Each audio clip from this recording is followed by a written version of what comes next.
Hi everybody, welcome back to my YouTube channel. It's Demi here. Before we get started, I just wanted to show something that I just got in the mail. First of all, I said in my last video about From Luke Off with Love that I was gonna get the actual physical copy for myself because I borrowed it from the library. Here it is. This is my own copy. I just bought it and look at what's behind me. This is the first time I bought fan art, and it's From Luke Off with Love fan art. Look at that. It's just so beautiful. It's actually like such good fan art. I saw on TikTok and I was like, okay, I have to get it. Like I have to have it. Let me show you up close what it looks like. It's just perfect. Like these are exactly what the characters look like in my head. I mean, I don't know. It's just such good fan art, and there's so many little details. First of all, they talk about how piercing blue his eyes are, which are kind of creepy, but his eyes are piercing blue. They have the bouquet of flowers, and she has the little L because she has problems with her left and right, and she's wearing the bracelet. Sorry, that's kind of a little update on my life, I guess.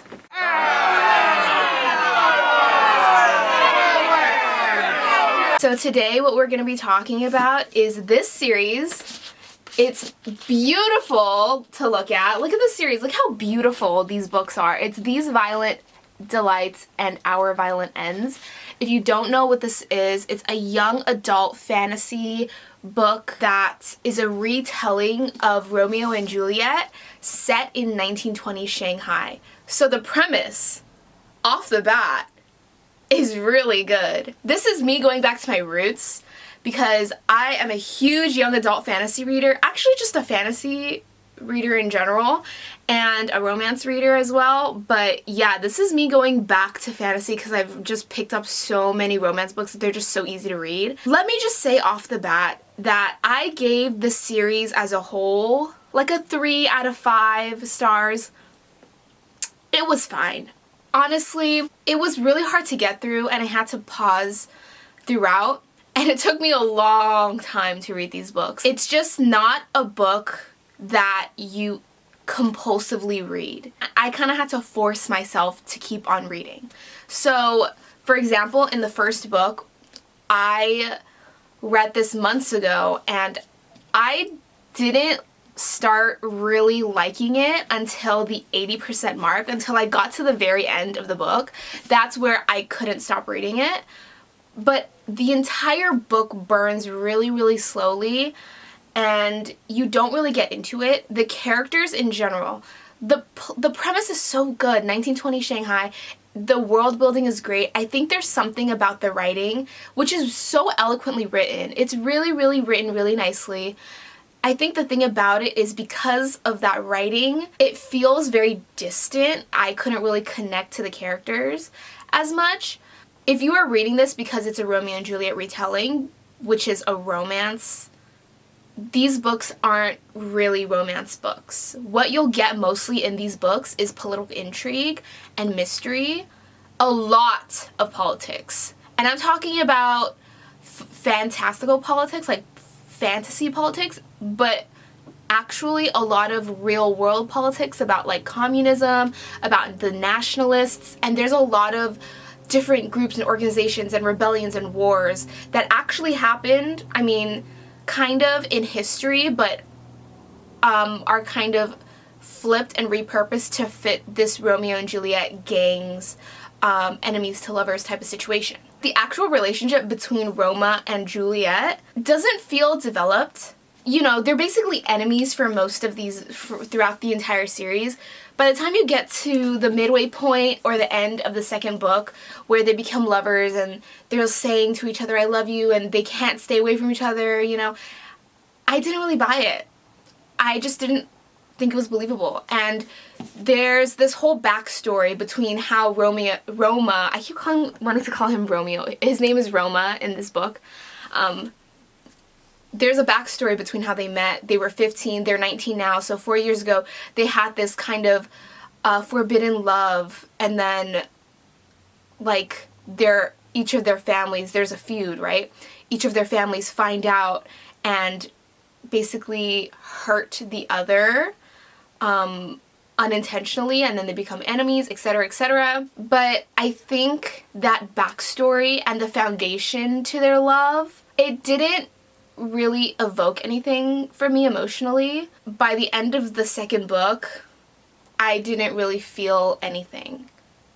I was just kind of like, okay, well, that's what I read. Cool. The action in the first book at the very end, I was gonna give the first book a 2-star read, but by the end of it, I actually really enjoyed it. But it took until the 80% mark of the book where I was like, oh shit, the politics in this is really, really interesting. And like the little twists and turns, it was very obvious though.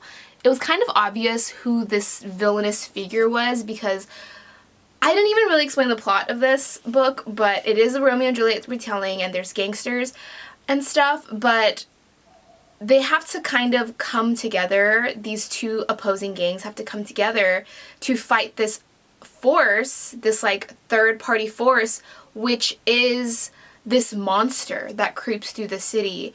And it's really gory actually and pretty graphic. If you have, what's that one, hold on.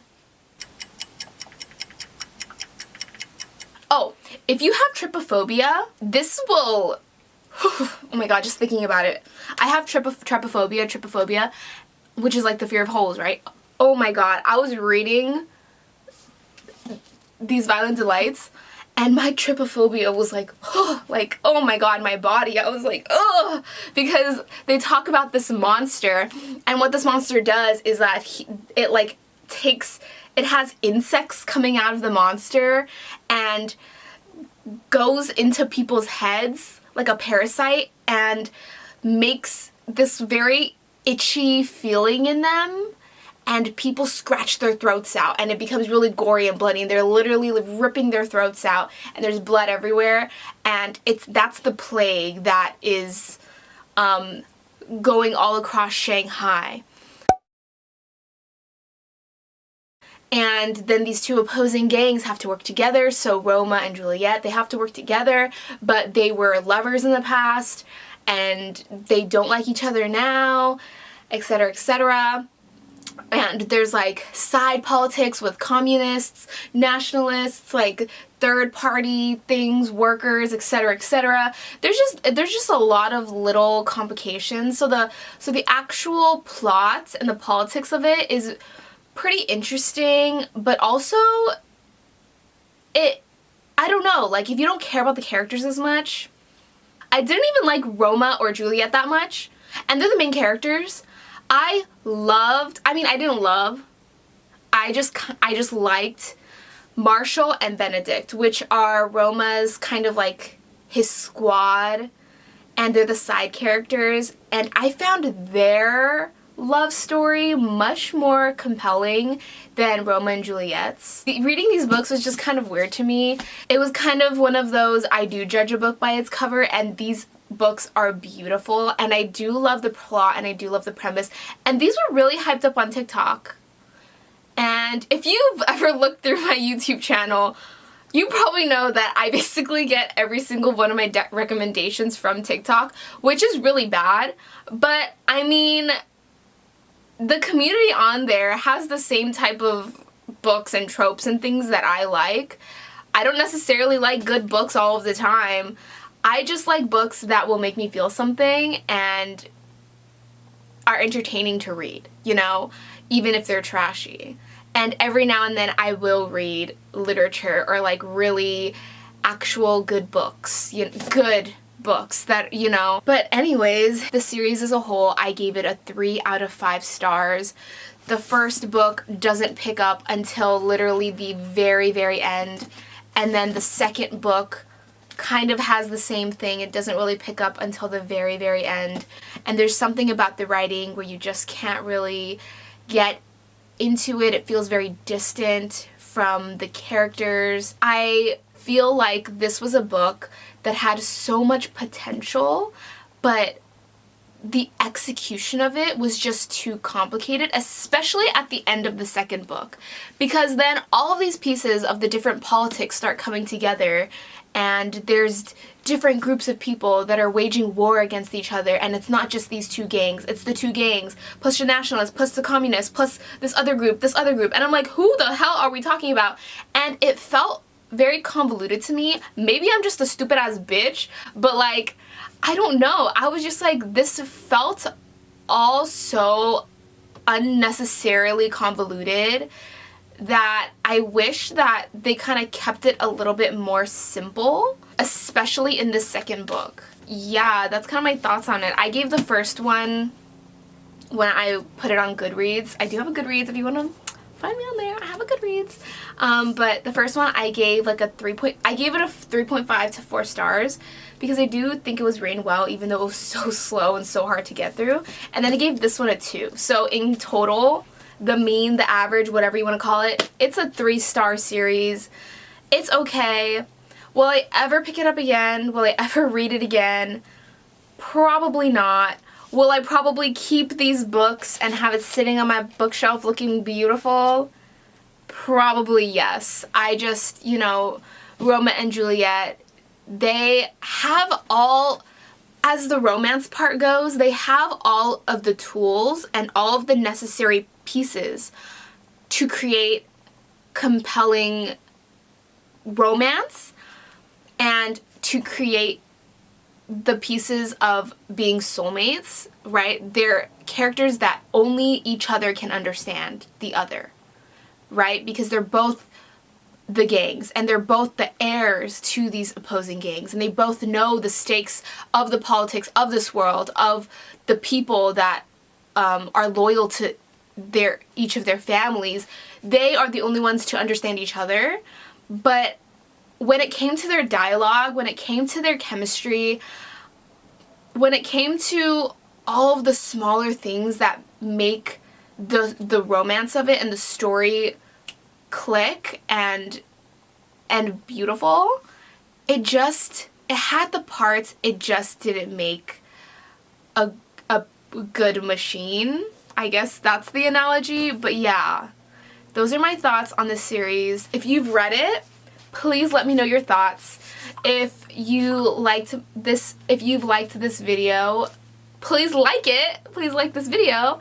And yeah, if you can, please subscribe to my YouTube channel. I love talking about random things, mainly about books. But yeah, if you have any suggestions for other books that you want me to read, please let me know. I love good suggestions, and basically every single one of the books that I've ever read has been suggested to me through another type of means. So thank you so much for watching, and I will see you in the next video, which is actually coming really soon because I compulsively read The Bride Test, which is the second book to The Kiss Quotient, and they're all, you know, they're all different stories, different people.